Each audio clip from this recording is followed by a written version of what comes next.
author of When You Can't Scream or 10 Reasons Why I Smoke. And I have some good news, bad news, good news for you. The good news is I went 538 days without a cigarette. I know I haven't updated, but that's how far I went. Until the bad news. About 6 weeks ago, I started smoking again. And the good news is I'm going to quit. A friend of mine called today. He's been concerned and bugging me, and we planned a really exciting beach trip for my quit date, which is August 1st, to have a little ceremony and enjoy the ocean where I can embark on being smoke-free once again. I started smoking again after 538 days in a single moment of despair.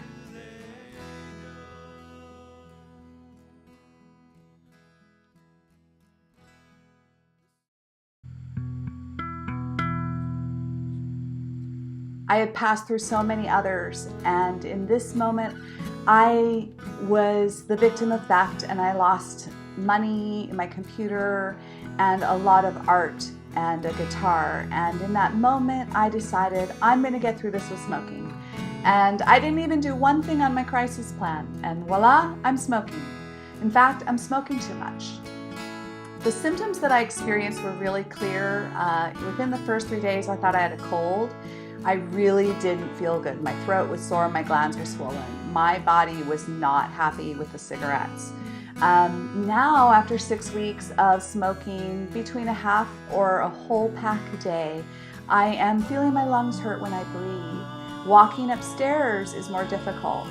I notice that I get upset or irritated when I've been without a cigarette for too long. And so I'm really in the addiction cycle, and it is time to quit. So here's my quit plan. I'm quitting on August 1st, 2018.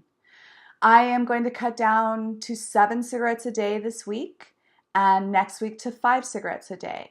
I am also in the process of reviewing all of my videos that I created before and adding any strategies to my personal plan that I see there. I know that in addition to quitting this time without sugar, because I'm on a sugar-free diet now, I will be using mindfulness videos and affirmations starting next week and to help me through that first week.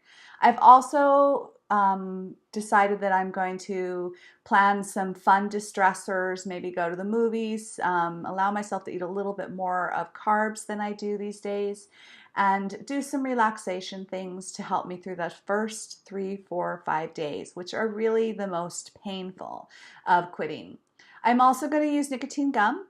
And the last time I quit, I used very little of it, so I don't know how much I'll use, but I'm going to allow myself to have nicotine in the form of gum, and I know that I won't be in danger of being addicted to the nicotine gum because it just really doesn't fill the same hole for me. And finally, I am going to sign up again for the No Buts text messaging supports. It was really awesome to have multiple text messages a day encouraging me and giving me support and input. So that's my plan. I'm going to focus on the good news. Quitting is a lifelong journey, and I am definitely happier smoke-free. So I'm on my way to being smoke-free again. If you've had relapses like I have, you know that it can be done. And the trick for me this time is to not let it go on anymore. I think 2 months of smoking is plenty. I am enjoying smoking. I will be so much happier when I'm smoke-free again. So I thank you for engaging with my videos, for watching them, for sharing with people that want to quit. I do believe that we can live happy, smoke-free lives, and I'm on my way.